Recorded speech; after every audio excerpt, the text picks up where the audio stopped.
થોડું લોબુ કરજો મારા ભાઈ. કિલનભાઈ વર્લ્ડ કપ જીતીને આવ્યા, વર્લ્ડ કપમાં સારું પ્રદર્શન કર્યું, આજે તમારું અહીંયા સ્વાગત થઈ રહ્યું છે, કેવી લાગણી?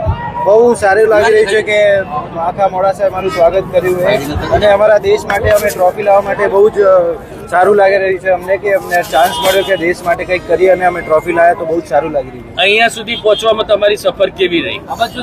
બહુ જ સ્ટ્રગલ રહ્યું પણ એ તો હવે નોર્મલ છે, હવે કે સ્ટ્રગલ વગર તો કંઈ જ ના મળે, તો સારું રહ્યું ને આખા મોડાસાનો સપોર્ટ રહ્યો એટલે બહુ સારું રહ્યું. આ મેચમાં જ્યારે ફાઇનલ જીત્યા ત્યારે તમને કેવું ગૌરવ લાગ્યું હતું ત્યાં? બહુ જ સારું લાગે કે ક્યારેક દેશ માટે ટ્રોફી જીતો તો બહુ સારું ફીલ થાય અને એમાં બી લાસ્ટ કેચ પકડો તો બહુ જ સારું લાગે. કિલનભાઈ, ભારતીય ટીમમાં તમારું સિલેક્શન અને ઓલરાઉન્ડ પરફોર્મન્સ શું કહેશો? બહુ સારું લાગ્યું કે અમે ટ્રોફી જીત્યામાં મારું પણ બહુ સારું કોન્ટ્રીબ્યુશન હતું, તો સારું ફીલ થઈ રહ્યું છે કે મેં ટ્રોફીમાં મારું થોડું ભાગદાન.